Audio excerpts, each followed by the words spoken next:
Greetings today. We continue part 2 of the general application of the principle from 1 Peter chapter 3, verses 8 through 11.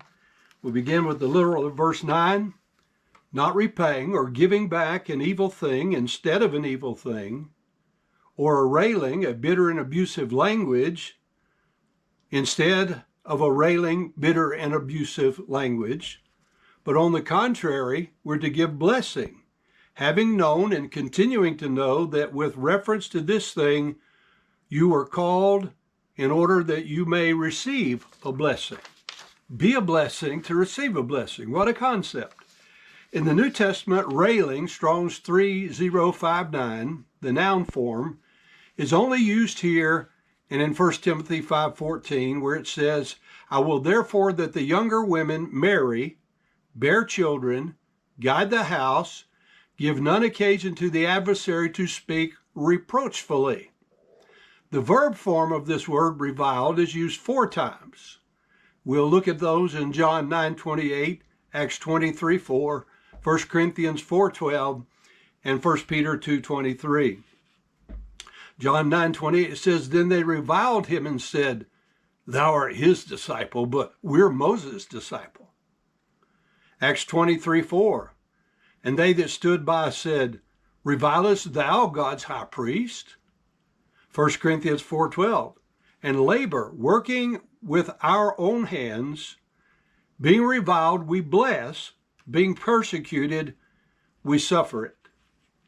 1 Peter 2:23, referring to Jesus, it says, Who, when he was reviled, when they spoke reproachfully against him, he did not speak reproachfully back again.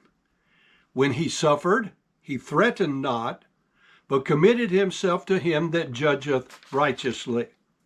Now there's an adjective form describing a railer or a reviler. This is Strong's 3060. It's used twice, 1 Corinthians 5:11 and 1 Corinthians 6:10. 5:11 says, But now I have written unto you not to keep company. If any man that is called a brother be a fornicator, and the idea is habitual fornicator or covetousness or an idolater or a railer or a drunkard or an extortionist, with such a one know not to eat. 1 Corinthians 6:10, neither thieves nor covetous nor drunkards nor revelers, that's the translation there instead of railers, revelers, same word, nor extortioners shall inherit the kingdom of God.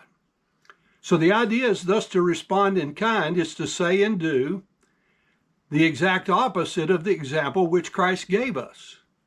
And it creates, quote, an occasion, end quote, for our adversary, the devil, to speak reproachfully against us. See 1 Timothy 5:14. The very first thing which should grab our attention is the inherent nature of Adam's race to respond in kind. If we receive an evil thing, we're prone to give back an evil thing, of equal or greater kind if possible, and both words and deeds are mentioned in this concept. But the contrast, the same-minded ones repay in a different manner, by giving the opposite of one might rightly deserve.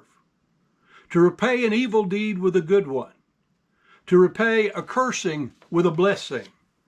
And we should not let the fact that such behavior, the latter and not the former, will secure a blessing escape our attention. To respond in kind will not inherit a blessing. However, to respond like Christ will inherit a blessing. 1 Peter 3:10 literally says, Then for the one desiring to be loving a life and to behold good days, let him stop. Let him pause his particular tongue from an evil thing, and his particular lips from the same evil, not to speak deceit. For each and every one of everyone who is desiring to be loving a life and to behold days filled with blessing, let him put his tongue on pause from saying the evil things and do not employ his lips in speaking deceits.